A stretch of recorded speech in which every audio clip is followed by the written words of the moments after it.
आता बातम्या पाहूया विस्ताराने। सुरुवातीलाच बातमी आहे नाशिकमधून। नाशिक दर्गा दगडफेक पूर्वनियोजित होती असा आरोप करण्यात आलेला आहे। निखिल दर्याणी व्यापारी अपहरण प्रकरणाचा थेट संबंध सुद्धा या दगडफेकीसाठी जोडला जातोय। अपहरणातून मिळणारा पैसा गुन्हेगारांना सोडवण्यासाठी वापरण्याची योजना होती अशी ही माहिती समोर आली आहे। मुख्य संशयित आरोपी शाकीर पठाण हा अद्यापही फरार आहे, त्याचा पोलीस शोध घेत आहेत। तर नाशिकमध्ये काही दिवसांपूर्वी निखिल दर्याणी या व्यापाऱ्याचं अपहरण झालं होतं। त्याला सोडवण्यासाठी खंडणीखोरांनी 1 कोटी रुपयांची खंडणी मागितली होती अशी माहिती समोर येते आहे। या 1 कोटी खंडणीपैकी 15 लाख रुपये अपहरण करणाऱ्या संशयितांना देण्यात आले होते। हेच पैसे दगडफेक करणाऱ्या लोकांच्या जामिनासाठी वापरण्याची योजना करण्यात आल्याचं पोलीस तपासामध्ये समोर आले। या प्रकरणातील मुख्य संशयित आरोपी शाकीर पठाण अद्याप फरार आहे, त्याचा पोलीस शोध घेत आहेत। तर शाकीर पठाणचा भाऊ समीर पठाण याला मात्र पोलिसांनी ताब्यात घेतलंय। या दंगलीमध्ये काही सराईत गुन्हेगारांचा देखील समावेश असल्याचं समोर आलंय। तर नाशिकमधून ही मोठी बातमी समोर आली आहे।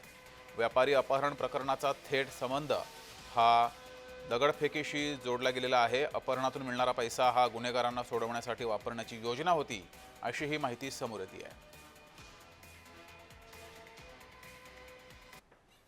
काही रेकॉर्डवरील आरोपी म्हणजे ज्यांच्यावर डेकॉइटीचे गुन्हे आहेत, ज्यांना एमसीओसी पूर्वी लागलेला आहे, तर अशा प्रकारच्या आरोपींचा सहभाग असल्याचे पोलीस तपासात निष्पन्न झालेले आहेत आणि त्यातले काही आम्ही अटक केलेले। यांचा सहभाग नाशिक च्या ज्या 15च्या रात्रीच्या जो इन्सिडेंट होता त्यात नाशिक पोलिसांच्या तपासात निष्पन्न झालेला आहे आणि त्यातली जी खंडणी मागितलेली होती तर त्या खंडणीचे पैशाचा वापर काही law and order situation create करण्यासाठी करण्याबाबत यांची चर्चा झाल्या असल्याबाबत आपल्याला तपासात निष्पन्न होत आहे।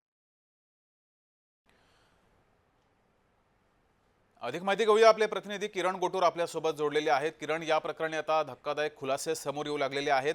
सुरुवातीला हे नेमकं प्रकरण काय आहे ते जरा समजावून सांगा। जगदीश, खरं तर ही धक्कादायक माहिती म्हणावी लागेल। काही दिवसांपूर्वी आपल्याला माहिती आहे, नाशिकच्या काटेगल्ली भागामध्ये असलेल्या दर्गा अतिक्रमण कारवाईच्या वेळेस इथे पोलिसांवरती मोठ्या प्रमाणात ही दगडफेक झालेली होती हो, आणि या सगळ्या घटनेमध्ये अनेक जणांना म्हणजे आतापर्यंत जवळपास 40 जणांना पोलिसांनी ताब्यात घेतलेला आहे आणि जवळपास 1400 ते 1500 लोकांवरती गुन्हा दाखल करण्यात आलेला आहे।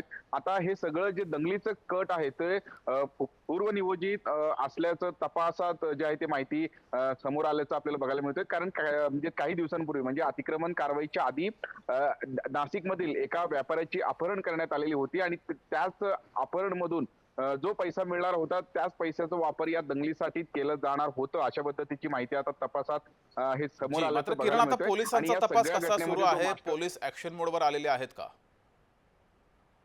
खरं तर मागच्या काही दिवसांपासूनच पोलीस जे आहे ते ऍक्शन मोड वरती आल्याचं आपल्याला बघायला मिळतंय। 40 जणांना या सगळ्या या प्रकरणामध्ये ताब्यात घेतलेलं आहे। 1400 ते 1500 लोकांवरती गुन्हे दाखल करण्यात आलेला आहे। पण अपहरण प्रकरणातील जो मुख्य आरोपी आहे शाकीर पठाण, तो मात्र अद्याप फरार असल्याचं आपल्याला बघायला मिळतोय आणि त्याच्या भावाला मात्र हे पोलिसांनी ताब्यात घेतलेलं आहे, समीर पठाण। खरं तर याचे सुद्धा अनेक जे रेकॉर्ड म्हणजे गुन्हेगारी पार्श्वभूमीचं रेकॉर्ड आहे। अगदी बरं, कालच नाशिकच्या इंदिरानगर भागात असलेल्या जुगार अड्डावरती देखील हे पोलिसांनी कारवाई केलेली आहे। लाखो रुपयांचा मुद्देमाल ठीक हे आहे। पोलिसांनी हे जप्त केल्याचं आपल्याला बघायला मिळतोय। पण आता हे सगळं दर्गा प्रकरणी जो दंगल झाला होता किंवा जे पोलिसांवरती दगडफेक झाली होती, ही संपूर्ण घटना पूर्वनियोजित असल्याचं आता नक्कीच, तरी संपूर्ण समोर घटना येताना बघायला मिळतंय। पूर्वनियोजित असल्याचं समोर आलेलं आहे। पोलिसांकडून आता या प्रकरणी अधिक तपास सुरू आहे। धन्यवाद किरण, दिलेल्या माहितीबद्दल।